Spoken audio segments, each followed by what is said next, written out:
All right, back again. This time we're going to talk about one of the most important financial principles to learn, and it's the basics, but it's basically financial health, right? So let's start out. Okay, so money health, right? Maybe do a heart, right? The way we start this is you want to figure out exactly. Uh, Actually, first it's probably best to do exactly what are your costs, right? So your costs might be a car if you have it, right? Which might include insurance, might include lease, might include maintenance, right? Every expense. Then you might have a house, right? That house might need a mortgage, or it might be rent, or it might be, it might be something else, right? You got to figure out your costs like maintenance, right? Utilities, right? So those are some other expenses, and then for yourself, right? You want to do food, so it's going to be like your plate of food here, your bone, mash, whatever. So those are your costs, right? So you want to add those up, tally those up. Let's say $1,000, right, per month. Over the course of the year, of course, it could be like this. But if you figure out the average, right, and then calculate, monthly average, then you're in a good place, right? So those are your costs. Next up, super important, right, is to figure out constantly where's the money coming from, right? So income. Now, income takes on a few different forms as well, right?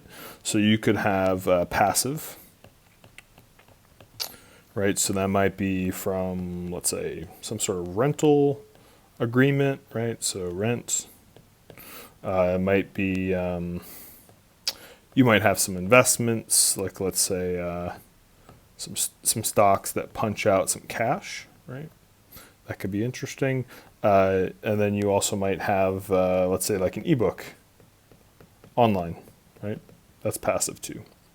Then you might have side gigs, right? So side gigs might be like doing consulting with other people, right? Like that. And then you might also have a job, right? Or a business. Cool. So all those things contribute to, let's say, some sort of bottom line income, and you figure out, okay, income per month, right? So let's say it's $1,000. Let's just say, right, after taxes. So $1,000, great. Then we have $1,000 burn, right? And this is all per month. And then what we have is we also have another category here, which is your savings, right? Can't forget that. So savings is money that you keep around just in case, right? Just in case of an emergency. To the bank account. It's not really something you're readily spending necessarily, right? Because you're spending your costs here are what you're spending, right? That's what you're earning with your time. And then your savings is just like kind of chilling out in the bank, right? So it may go up, may go down, whatever. But you take that and you say, okay, let's say you have $4,000 of savings chilling in the bank. Now, here's super simple, but you'd be amazed at how few people actually know this, right? So this is going to be called your runway. Right? That's your runway. And your runway is going to be, so $1,000. Let's do the color code, right?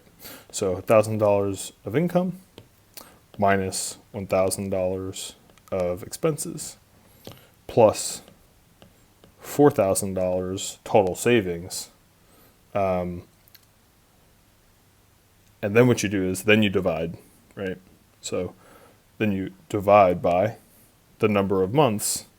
You want to divide by the cost, right? Because let's say you completely stopped working, right? Let's say something happened, couldn't work, you go on vacation, something good or bad, right? Doesn't matter. Then you have basically what would be equal to 4 months of runway, right? So 4 calendar months before you absolutely had to work, right? So June, July, August, September, right? And once this is clear for you, then you're free to the degree that your runway is long enough, right? Some people save up enough where they have 7 years, right? 7 years of cash savings, right? So they can literally withstand a nuclear winter of bear markets and be completely fine, right? Of course, your cash maybe depreciates at 10% a year right now, but having that cash in a secure safety bucket is kind of where they're shooting for. So, anyways, this is part 1, right? So we can do this part 1 of financial health. Okay, stay tuned for part 2.